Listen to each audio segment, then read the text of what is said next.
নমস্কার, সঞ্জয় দেবশাস্ত্রীর তরফ থেকে সকল দর্শক বন্ধুদের স্বাগত।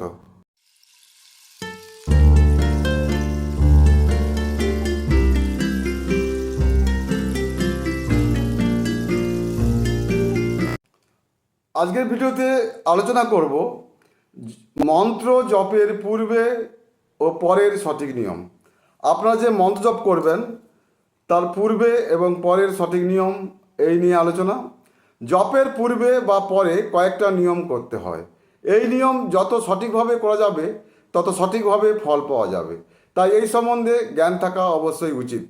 যখন আপনারা মন্ত্র জপ করবেন পূর্বের এবং পরের নিয়মগুলো অবশ্যই পালন করবেন। নিয়মগুলি যথা প্রাণযোগ, দীপনী, মন্ত্রশিকা, মন্ত্র চৈতন্য, মন্ত্রার্থ। প্রাণযোগ, প্রাণ ছাড়া আমাদের যেমন কোনো ক্ষমতা নেই, সেইরূপ প্রাণ ভিন্ন মন্ত্রেরও কোনো ক্ষমতা থাকে না। এই অবস্থায় পূর্বোচ্চারণ করলে ও কোনো ফল পাওয়া যায় না, তাই হ্রিং বীজযুক্ত মূল মন্ত্র 7 বার জপ করে দিয়ে পূর্ণ বিশ্বাস আনতে হয় যে আমার মন্ত্রে প্রাণ আসিয়াছে। হ্রিং মন্ত্র, হ্রিং বীজ মন্ত্র। দীপনী, মূল মন্ত্রের আদিতে ও অন্তে এবং যোনি মন্ত্র জপ করতে হয় 7 বার এবং পূর্ণ বিশ্বাস নিয়ে ভাবতে হয় মন্ত্রের দীপ্তি বা জ্যোতি প্রকাশ পাইতেছে এবং এই জ্যোতি বৃদ্ধি হইতেছে, ইহাই হচ্ছে দীপনী। মন্ত্রশিকা, দৃঢ় বিশ্বাস করতে হবে যে মূল মন্ত্র আমার শরীরে গঠিত রইয়াছে এবং এই মন্ত্রের মধ্যে থেকে আলো শিখা যা বাহির হইতেছে সেই শিখায় আমার শরীর আলোকিত হইতেছে ও তেজময় হইতেছে, ইহাই মন্ত্র শিখা। মন্ত্র চৈতন্য, মন্ত্রকে শুধুমাত্র শব্দ ভাবিলে সেই মন্ত্রে কাজ হয় না। মন্ত্রকে শব্দ ব্রহ্ম অনুভব করতে হয়, ভাবনা করতে হয়। এই মন্ত্রের মধ্যে বিরাট শক্তি লুকায়িত এবং সব মন্ত্র মাত্রেই শব্দ ব্রহ্ম। এই চৈতন্য নিজের মধ্যে আসিলে মন্ত্র চৈতন্য হয়। যাহারা এইরূপ ভাবনা করিতে অসমর্থ তাহারা মূল মন্ত্রের আদি ও অন্তে নিদ্রাভঙ্গ বীজ হ্রিং দীর্ঘই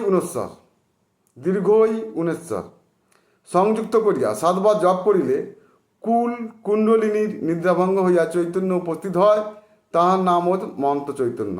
মন্ত্রার্থ, মন্ত্রের আসল অর্থ না জেনে শুধু মন্ত্রপাঠ করিলে বেশি ফল হয় না, তাই মূল ধার থেকে ব্রহ্মরুদ্ধ পর্যন্ত কুণ্ডলিনীকে শুদ্ধ স্ফটিকের মতন এবং আকাশবৎ পূর্ণ ব্রহ্মময় ধ্যান করিয়া তার মধ্যে ইষ্ট দেবতার বর্ণময় দেহ ভাবনা করাকে মন্ত্রার্থ বলে। অর্থাৎ মন্ত্রের আসল ভাবার্থ জ্ঞান আসিলে তবেই মন্ত্রার্থ হয়। যেমন হ্রিং একটি বীজ মন্ত্র, কিন্তু শুধু হ্রিংকে মন্ত্র না ভেবে হ্রিং কথাটি আসল ভাবার্থ জেনে পাঠ করলে তবেই বেশি কাজ দেয়। হ্রিং এর হ কারের অর্থ হলো শিবস্বরূপ। হ্রিংয়ের হ এর হ্রিংয়ের হ এর কারের অর্থ শিবস্বরূপ। রফলাকারের অর্থ হলো প্রকৃতিরূপিণী শক্তি। দীর্ঘইকারের অর্থ হলো মহামায়া। আর অনুষ্কারের দাঁড়িকারের অর্থ সৃষ্টি শক্তি বিশিষ্ট। আর অনুসারের বিন্দু অর্থে দুঃখ বিমোচনী শক্তিরূপা মহামায়া। এই কয়েকটি মানে একত্রিত করিলে হ্রিং মানে দাঁড়ায়। সৃষ্টি শক্তি সম্পূর্ণ দুঃখ বিমোচনী ব্রহ্ম শক্তিরূপা মহামায়া, এই ভাব আসিলে ও সেইভাবে জপ করিলে মন্ত্রার্থ সিদ্ধ হয়। যাহারা এইরূপ ভাব অর্থাৎ প্রতিটি মন্ত্রের সঠিক মানে নির্ধারিত করিতে অসমর্থ তাহারা অন্তত মন্ত্রকে সাধারণ শব্দ না ভেবে এই মন্ত্রের মধ্যে বিরাট ক্ষমতা লুকিয়ে আছে এইভাবে এবং এই মন্ত্র জপে আমরা কার্য সিদ্ধি হইবে এই বিশ্বাস নিয়ে জপ করলে তাহার মন্ত্রার্থ সিদ্ধ হবে। তাহলে জপের পূর্বে ও পরের সঠিক নিয়মগুলো আমি বললাম। মন্ত্র জপের এই হ্রিং যদি শব্দার্থ করে না করতে পারে তবে বিশ্বাস করে নিতে হবে যে হ্রিং একটি বীজ মন্ত্র এবং এর মধ্যে অনেক শক্তি লুকায়িত আছে। এই মন্ত্র জপ করলে আমার সম্পূর্ণরূপে কাজ হবে এবং বিশ্বাস রাখতে হবে। সবাই ভালো থাকবেন, সুস্থ থাকবেন। নমস্কার।